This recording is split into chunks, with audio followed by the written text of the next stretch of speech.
The prairie held its breath that evening. The sky was a raw, open wound, and the heat rising from the grass made the whole world tremble. Laramie Quinn knew that kind of quiet. It was the quiet before a storm, or the quiet before a man with a gun crests a hill. She'd been alone out here for 3 years, long enough to learn the land's language, long enough to know that nothing good ever arrived slowly. She leaned on her hoe, the wood worn smooth by her own survival, and watched the horizon. She told herself she was watching for rain, but her heart knew better. She was watching for an ending or a beginning, and then she saw it.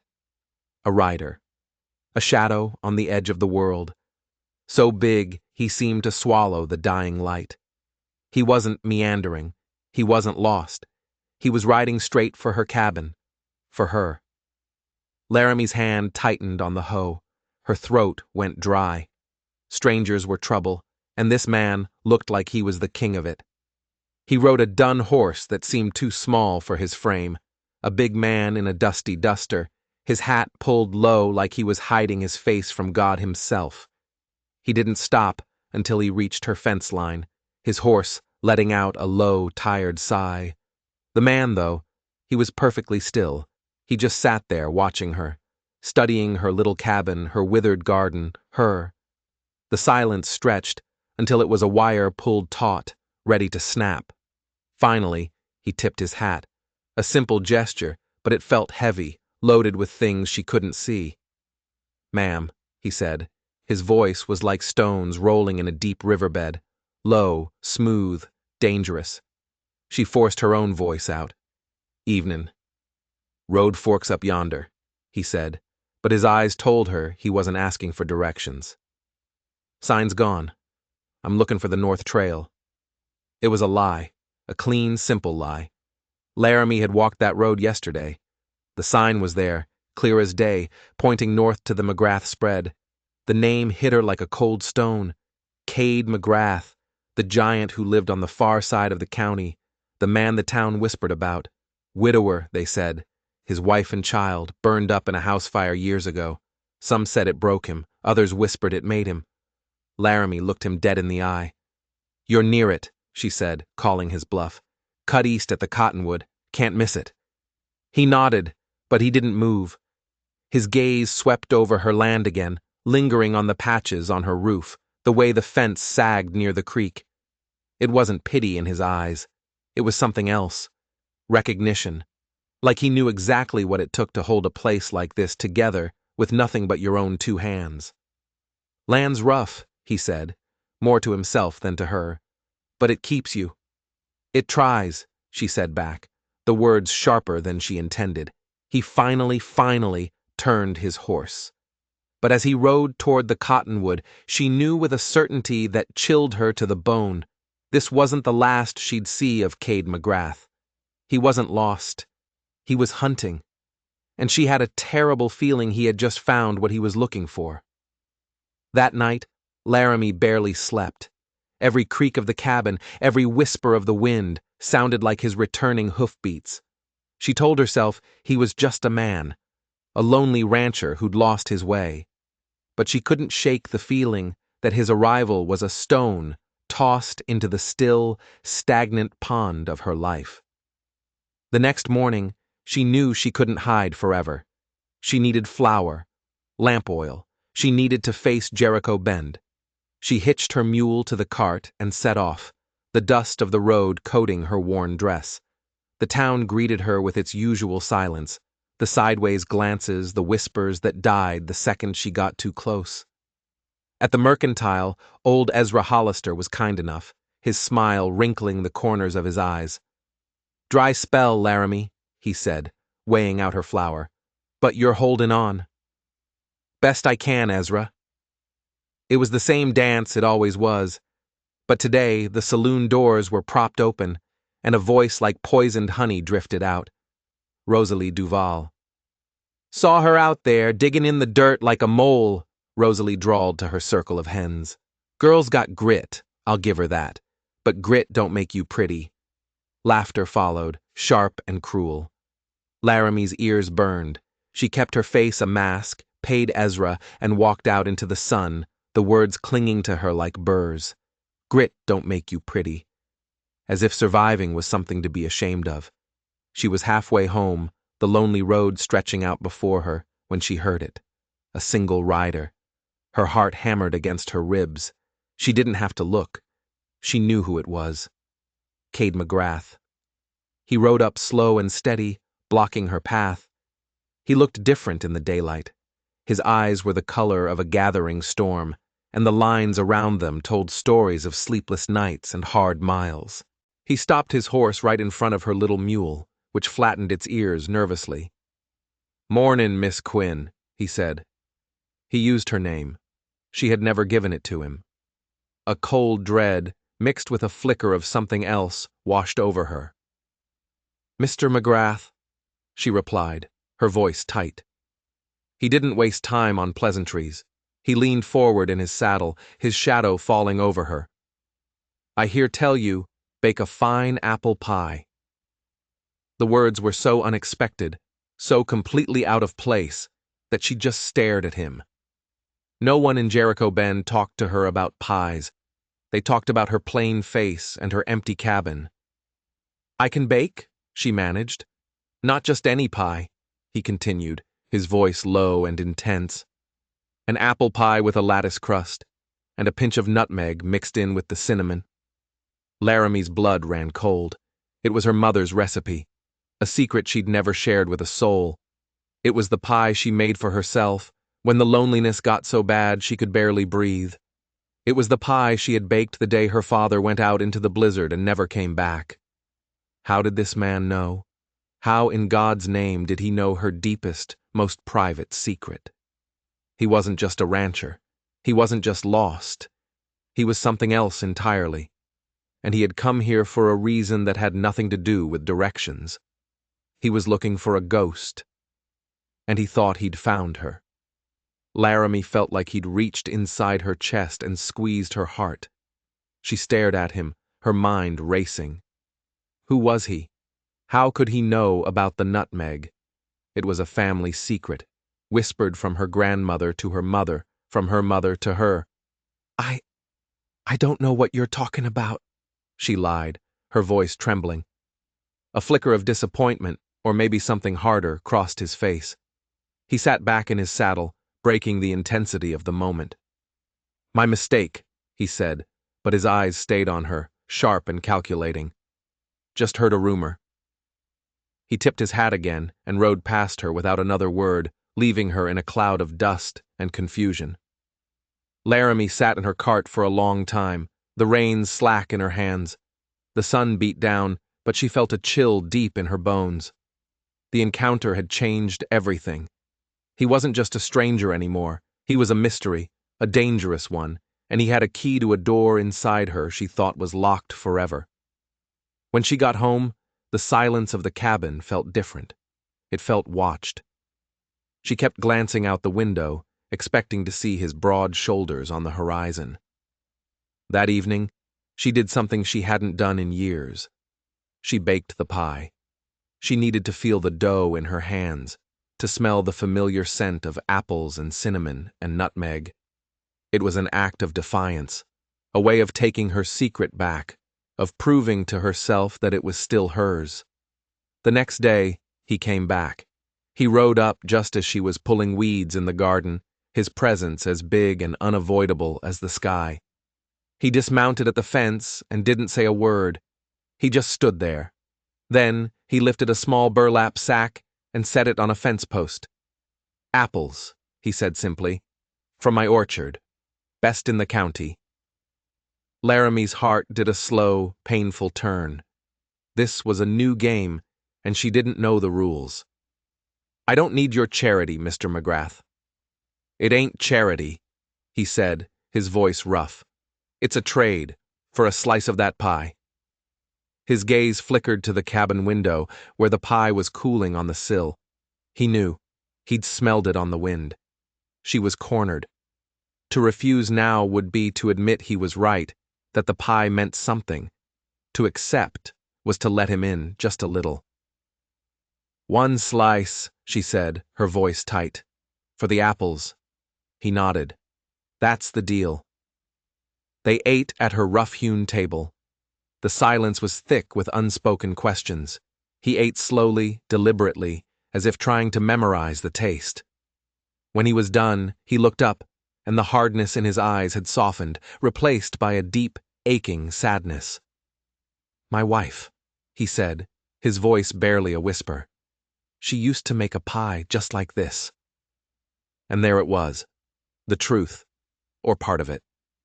Laramie felt a pang of sympathy, but it was quickly followed by suspicion. It couldn't be a coincidence. "I'm sorry for your loss," she said, the words feeling small and inadequate. He just nodded, his gaze distant. He didn't press her for the recipe. He didn't ask any more questions. He thanked her for the pie, tipped his hat, and left. Laramie watched him go, more confused than ever. He was a man drowning in grief. That much was clear. But what did it have to do with her? Why had he sought her out?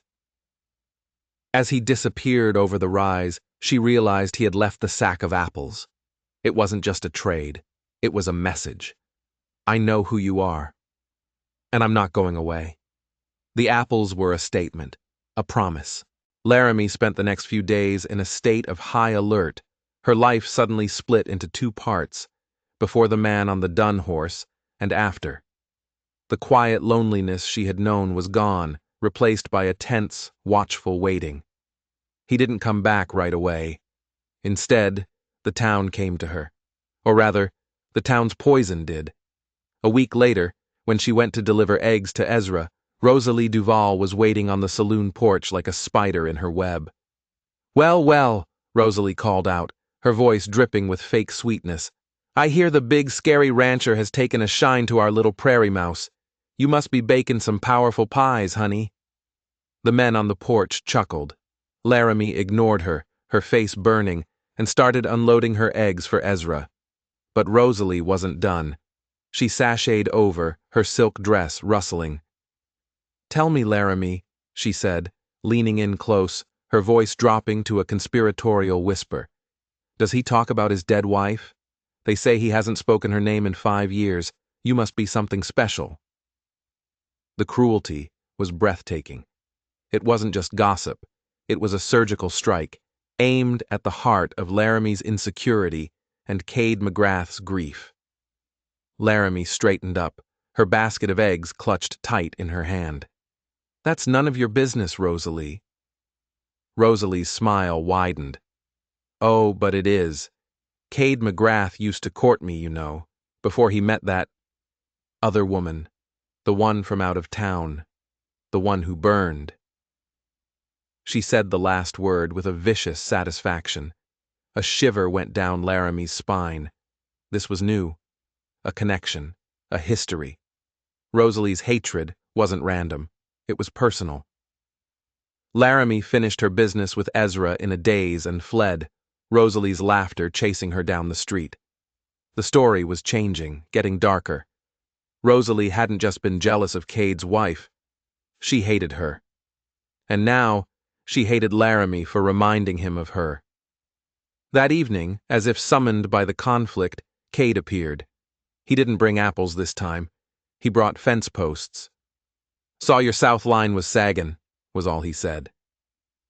They worked together in the fading light, the rhythmic sound of the post driver a steady beat against the frantic pounding of her heart. He didn't mention the town. He didn't mention Rosalie. His silence was a comfort, but it was also a wall. When they were done, he leaned against the new, sturdy fence and looked out at the horizon. "Folks in town talk too much," he said, without looking at her. "Always have." "They were talking today," she said, needing to know if he'd heard. He turned to her then, his gray eyes unreadable. "I know. Don't let them decide what you're worth, Laramie." He used her first name. It felt startlingly intimate. For the first time, she felt a crack in her own wall of suspicion. Maybe he was just what he seemed. A good man, haunted by his past, who saw a fellow soul struggling against the tide. But then his eyes darkened. "They don't know the first thing about what happened. About her. He was talking about his wife. They just liked to tell stories. A storm was gathering in the distance, mirroring the turmoil in her chest. Wanting to trust him felt like stepping off a cliff. What story should they be tellin'? She asked, her voice quiet. He looked at her for a long, long moment, and she saw a battle waging behind his eyes. He opened his mouth to speak, but then shook his head, the moment passing. "It ain't my story to tell," he said, his voice flat and final. He mounted his horse and rode off into the growing darkness, leaving her with more questions than answers. He was protecting a secret. Not just his own grief, but something bigger. Something the whole town was whispering about, without ever knowing the truth. And Rosalie Duval, she wasn't just a gossip. She was a woman scorned, and Laramie was now standing right in the path of her fury. The storm broke that night. A wild, furious thing that clawed at the little cabin. Laramie lay awake, listening to the wind howl, thinking about the secrets swirling around Jericho Bend. Cade's words echoed in her mind. It ain't my story to tell. Whose story was it then? The next few weeks settled into a strange rhythm. Cade would appear every few days, always with a reason, a stray calf, a tool he could spare, an hour to help mend the roof. They worked in a comfortable silence, a language of shared labor building between them. He never mentioned his wife again. He never explained how he knew about the pie. But with every visit, the walls around Laramie's heart crumbled just a little more. She started to hum while she worked, a sound she hadn't made in years. But as her world grew a little brighter, the town's gaze grew sharper, the whispers grew louder. At the Sunday church gathering, she could feel the eyes on her back. Rosalie held court in the corner, her voice a low, poisonous buzz. Even Reverend Pike's sermon about the sins of vanity seemed aimed directly at her.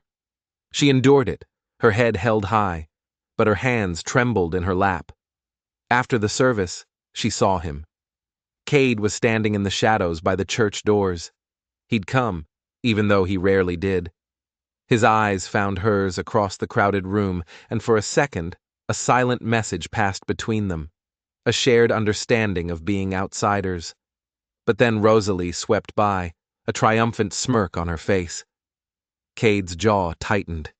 He gave Laramie a look that was almost an apology, then turned and strode away, disappearing before she could say a word. The rejection was a physical blow. She had foolishly, stupidly allowed herself to hope he would stand with her. Instead, he had run.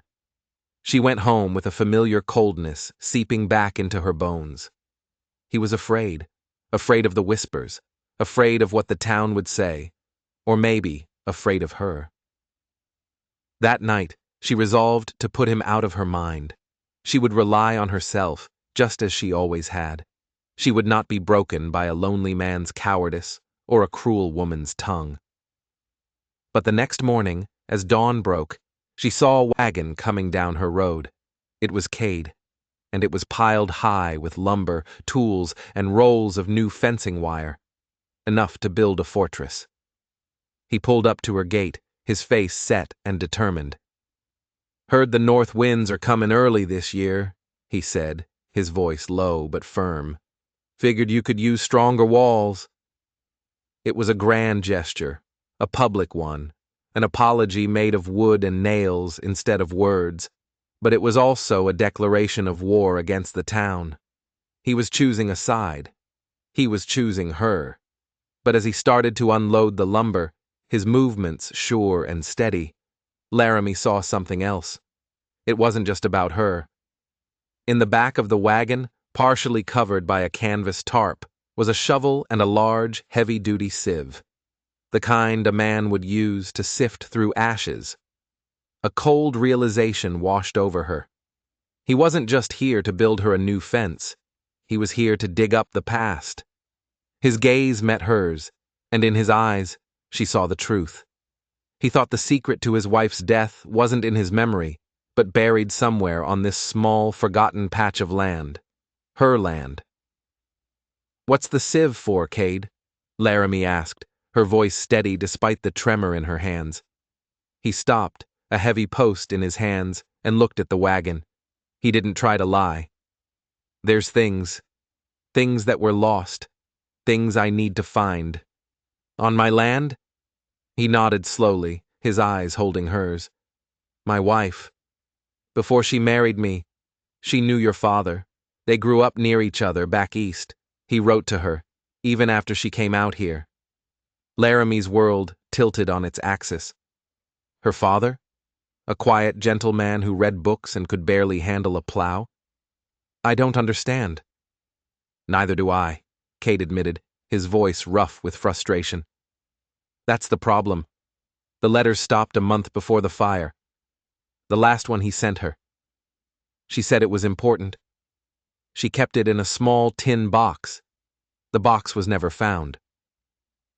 The fire that killed his wife and child. A fire that happened just 2 weeks after Laramie's own father had walked out into a blizzard and vanished. It wasn't a coincidence. It was a pattern. You think the box is here, she whispered, the pieces clicking into place with horrifying speed. You think my father had it. I think, Cade said carefully, that your father was a good man in a bad situation. I think he knew something, and I think someone was willing to do anything to keep him quiet.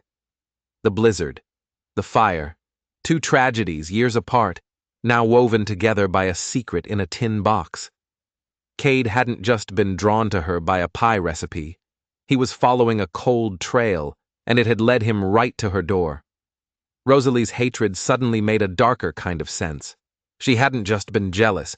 She had known about the connection between Cade's wife and Laramie's father. She was trying to drive Laramie out, to keep her from ever digging up the truth.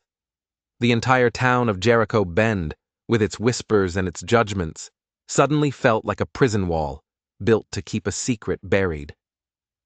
What was in the letters? Laramie asked. I don't know, but I know who would, Cade said, his jaw tightening.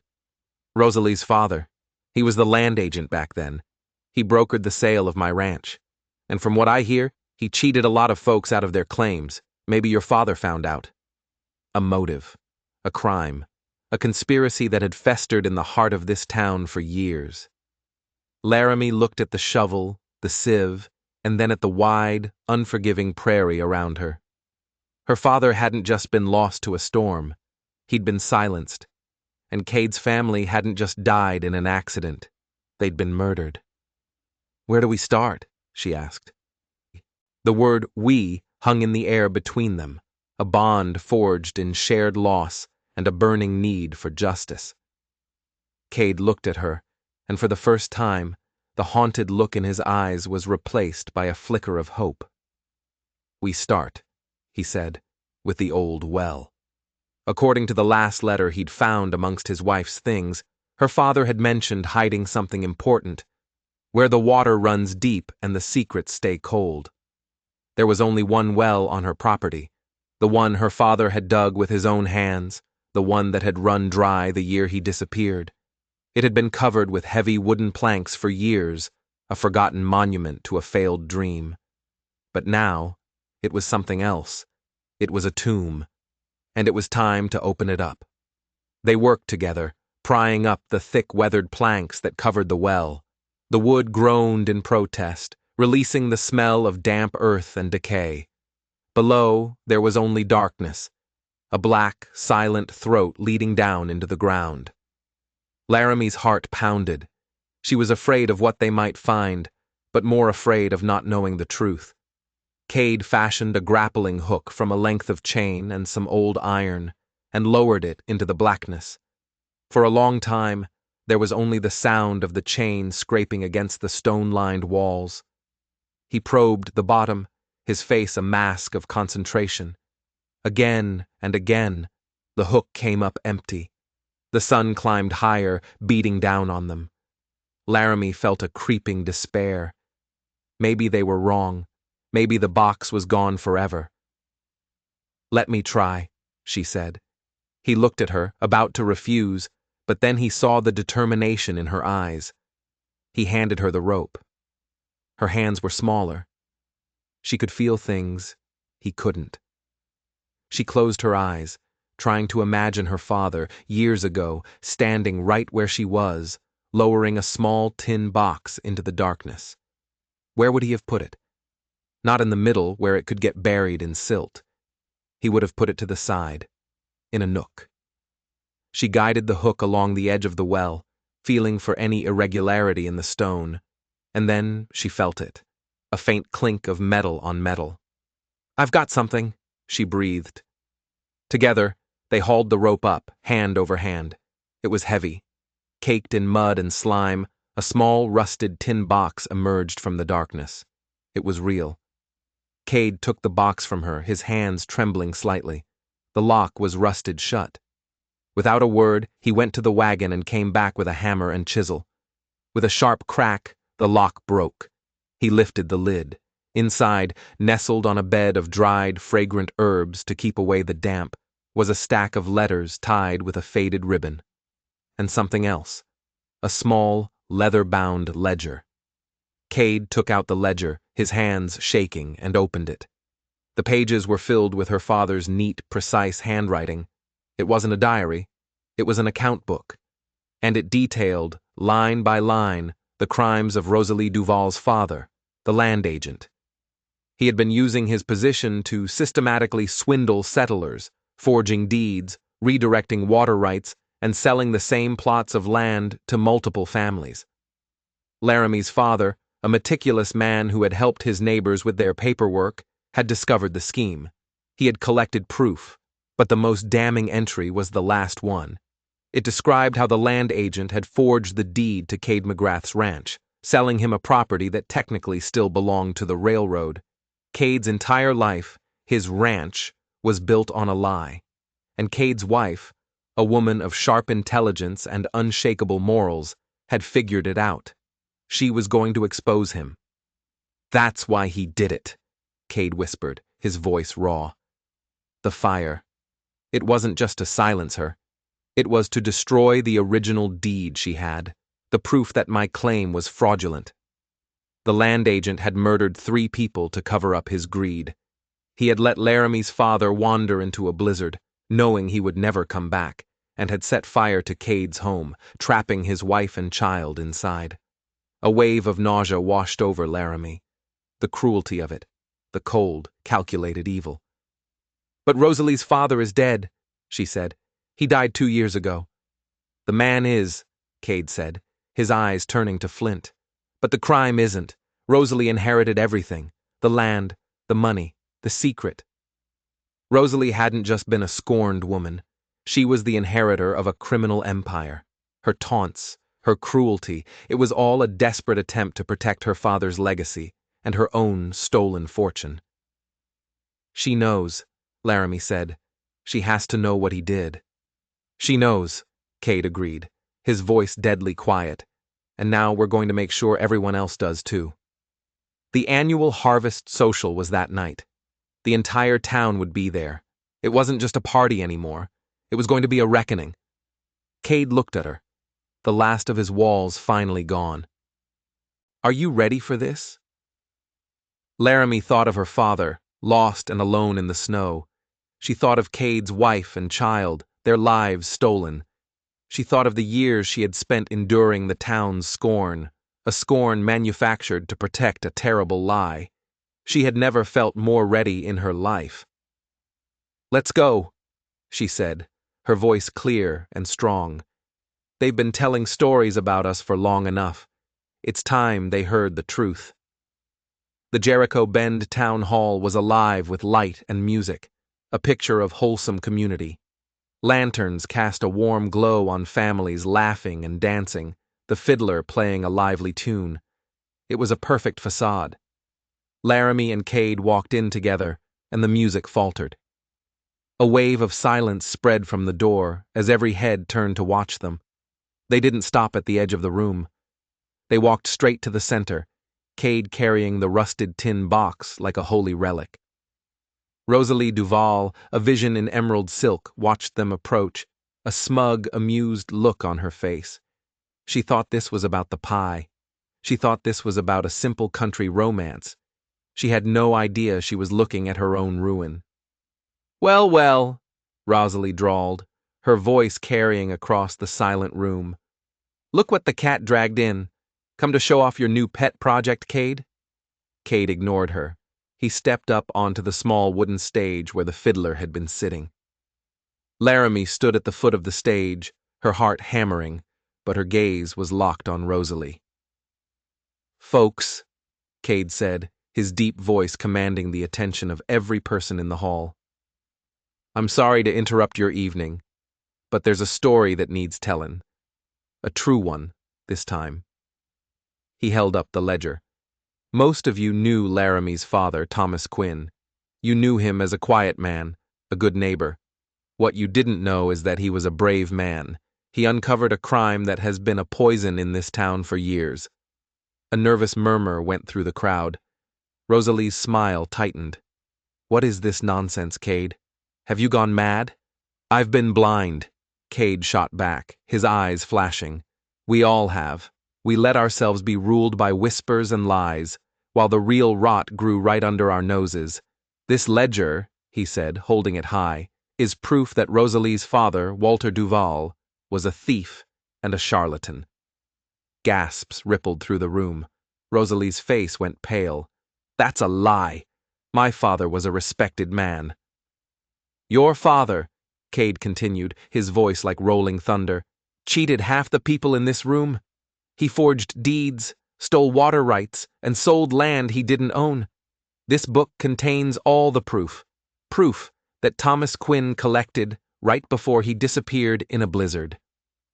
The pieces began to connect in the minds of the townspeople. Old grudges, unexplained losses, deeds that never seemed quite right. They started looking at each other, then at Rosalie, their eyes filled with a dawning horror and suspicion. "But he did more than that," Cade said, his voice dropping, thick with pain. "When my wife discovered that my own ranch deed was a forgery, he silenced her. He silenced my whole family." He looked directly at Rosalie now, his gaze pinning her in place. "The fire at my ranch wasn't an accident. It was murder. Your father set that fire to destroy the evidence, to protect his web of lies." The silence in the room was absolute, broken only by a single, choked sob from a woman in the back. Rosalie stood frozen, her mask of superiority finally shattering. "No," she whispered, her voice cracking. He wouldn't." "He did," Laramie said, her voice ringing out, clear and strong. "And you knew. You knew all along. That's why you hated me. That's why you tried to drive me out. You were afraid I'd find this." She pointed to the box. "You weren't protecting your father's memory. You were protecting his stolen money." Rosalie's eyes darted around the room, looking for an ally, a friendly face, but all she saw were the hardened, accusing eyes of the people her father had victimized. The community she had ruled through fear and gossip had turned on her. There was nowhere left to run. "It's over, Rosalie," Cade said, his voice quiet but final. Old Ezra Hollister, his face grim, stepped forward. "I think the sheriff needs to see this ledger." Two men moved to stand on either side of a trembling, defeated Rosalie Duval. The whispers that had defined Jericho Bend for so long were finally silenced, replaced by the cold, hard ring of truth. Justice, long buried, had finally been unearthed. Laramie looked at Cade, who was looking at her, his eyes filled with a gratitude and respect that went deeper than words. The ghosts of the past had been laid to rest. The fire was out, and in the ashes, something new and strong had a chance to grow. The dance ended early that night. The townspeople left in quiet, stunned groups, the festive mood replaced by a somber reckoning. Rosalie was taken to the town jail to await the circuit judge, her reign of spite and secrets over. Laramie and Cade slipped out into the cool night air, the stars blazing overhead in a silent, indifferent sky. For a long time they stood by her cart, the weight of the evening settling around them. The wind whispered through the prairie grass, a sound that no longer felt lonely. It felt like peace. He was a good man, your father, Cade said quietly. Brave. He would have liked you, Laramie replied, a small, sad smile on her face. He always respected a man who could fix a fence. Cade reached out and took her hand. His touch was warm and solid, an anchor in the shifting world. His thumb brushed over her calloused knuckles. I'm sorry, Laramie, for what my search put you through. I never meant to bring this trouble to your door. She squeezed his hand. It was already here, she said, just buried. You helped me find the truth. You helped me find my father. They were no longer just two lonely people. They were survivors, bound by a shared history of loss and a fight for justice. They had faced down the ghosts and the gossip, and had come out the other side, together. The world's a hard place, Cade said, echoing the words he'd spoken once before, but they sounded different now, filled not with weariness, but with resolve. But maybe, Laramie finished for him, her voice soft but sure, we don't have to be alone in it. He smiled, a real, slow smile that reached his storm-gray eyes and filled them with light. It was the most beautiful thing she had ever seen. He leaned in, gentle and hesitant, and kissed her. It wasn't a kiss of wild passion, but of quiet homecoming. It was a promise of sunrises shared, of fences mended, of silences that were comfortable and full. It was the taste of apples and cinnamon, of smoke and ash, of a future built from the ruins of the past. Above them, the prairie stretched out, vast and new. The story of the pie girl and the broken rancher was over. A new story, their story, was just beginning, and it would be one they wrote themselves. If you enjoyed this story of resilience and justice, don't forget to hit that subscribe button and ring the bell so you don't miss the next tale.